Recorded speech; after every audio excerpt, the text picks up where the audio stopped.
کیسے ہیں دوستو؟ گریٹ گیم کے آخری حصے اور سب سے دلچسپ پارٹ میں خوش آمدید۔ ہم بات کر رہے تھے کہ کیسے روس نے 2016 کے امریکی الیکشن میں ڈونلڈ ٹرمپ کی سپورٹ کی تھی، اور ہم پہنچے تھے جولائی کے مہینے تک جب جولین اسانج اس گریٹ گیم میں داخل ہو رہے تھے۔ آپ جانتے ہیں کہ جولین اسانج وکی لیکس کے بانی ہیں، اور انہوں نے 2010 میں عراق میں امریکی فوج کے مظالم کے ویڈیوز اور ڈاکومنٹس ریلیز کر کے شہرت پائی تھی۔ ان کی یہ پہلی لیک ویڈیو آپ ابھی دیکھ رہے ہیں۔ یہ 2010 کی ہے، جس میں امریکی فوج رائٹرز کے صحافیوں سمیت 8 سے زائد لوگوں کو ڈرون حملے میں چن چن کر قتل کر رہی تھی۔ یہ خبر امریکی فوج چھپا رہی تھی، لیکن وکی لیکس نے اسے عالمی طور پر نشر کر دیا، اس کی ویڈیو بھی جاری کر دی۔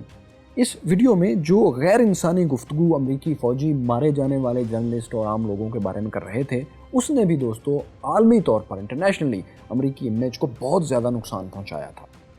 مارے جانے والے سب بے گناہ لوگ تھے، لیکن امریکہ انہیں مسلسل دہشت گرد قرار دے کر مار رہا تھا اور مار چکا تھا۔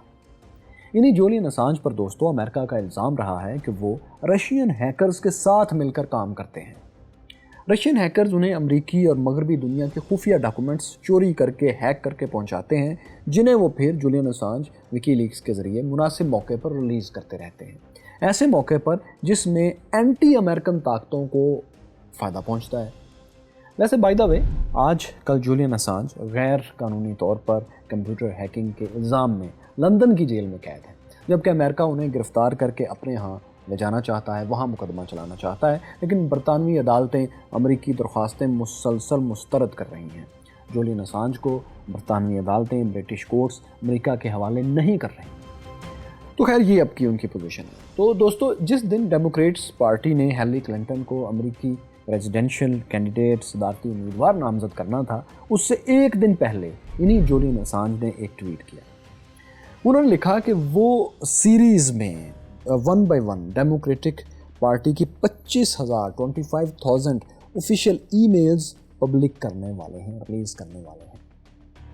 جولین اسانج نے اگلے کئی ہفتوں تک یہ ای میلز ریلیز کی۔ آج بھی آپ وکی لیکس کی سائٹ پر جائیں تو 34,441 34,441 ڈاکومنٹس وہی ہیں۔ ایسی ہر ریلیز کے بعد ڈونلڈ ٹرمپ جلسوں میں جولین اسانج کے ادارے کو I love you WikiLeaks کے میسیجز بھیجتے تھے، تقریر میں کہتے تھے WikiLeaks, I love WikiLeaks. Looks like Bernie got a little bit of a bad deal. دوستو، اس وقت امریکی صدر باراک اوباما تھے، وہ ہیلری کلنٹن کے دوست اور ڈیموکریٹک پارٹی سے تھے، اور ہیلری کلنٹن ان کی سابق سیکرٹری آف اسٹیٹ، وزیر خارجہ بھی رہی تھی، لیکن وہ صدر ہوتے ہوئے بھی کوئی ایسی اسٹیٹمنٹ نہیں دے سکتے تھے جس سے ہیلری کلنٹن کو کوئی سیاسی فائدہ پہنچے۔ اور پھر روسی مداخلت والے مسئلے پر تو ابھی انویسٹیگیشن چل رہی تھی، سو ہیلری کلنٹن پر ڈونلڈ ٹرمپ کے وار جاری رہے، اور رشین ہیکرز نہ صرف ان کی پارٹی ای میلز اور نیٹ ورک کو ہیک کر گئے، بلکہ وہ ایک اور بھی بہت ہی بڑا کارنامہ سر انجام دے چکے تھے۔ انہوں نے ہیلری کلنٹن کے الیکشن کیمپین چیئرمین جان پوڈیسٹا کی ای میلز بھی ہیک کر لی تھی۔ یہ کام انہوں نے جس طریقے سے کیا، اس سے آپ کو بھی اکثر پالا پڑا ہوگا، یہ آپ کے ساتھ بھی ہو چکا ہوگا۔ الیکشن سے 8 ماہ پہلے 8 months before اپریل میں جان پوڈیسٹا کو بظاہر گوگل کی طرف سے ای میل موصول ہوئی کہ کسی نے آپ کا پاسورڈ ہیک کرنے کی کوشش کی ہے، سو جلد از جلد امیجیٹلی پاسورڈ ریسیٹ کرنے کے لیے نیچے کے لنک پر کلک کر دیں۔ یہ ہیکنگ کا اسپیئر فش ٹول ہے جو بہت سے ہیکرز عام استعمال کرتے ہیں۔ اس میں گوگل یا کسی بھی معروف ادارے کے ڈیزائن کی ای میل تیار کی جاتی ہے، وہ آپ کو آتی ہے، لیکن لنک کلک کرنے پر آپ کی خواہش پوری ہونے کے بجائے ہیکرز کی خواہش پوری ہو چکی ہوتی ہے، یعنی آپ کا سارا سسٹم ہیک ہو چکا ہوتا ہے۔ یہی جان پوڈیسٹا کے ساتھ ہونے والا تھا، لیکن انہوں نے تھوڑی احتیاط کی اور یہ ای میل اپنے سائبر سیکیورٹی کے اہلکار کو بھیجی کہ دیکھو یہ کیا معاملہ ہے، یہاں کلک بھی کرنا چاہیے یا نہیں۔ سیکیورٹی اہلکار نے آئی ٹی اہلکار نے فوراً بھانپ لیا کہ یہ ای میل فشنگ ٹول ہے، ہیکرز کی طرف سے آئی ہے، سو اس نے جان کو رپلائی کیا کہ یہ انلیجیٹمیٹ میل ہے، مطلب درست نہیں ہے، لیکن ہائے ٹائپو ایرر، تاریخی ٹائپو ایرر یہ ہوا کہ سائبر سیکیورٹی والے نوجوان نے کسی بھی وجہ سے انلیجیٹمیٹ کا ILL مس کر دیا ٹائپنگ میں،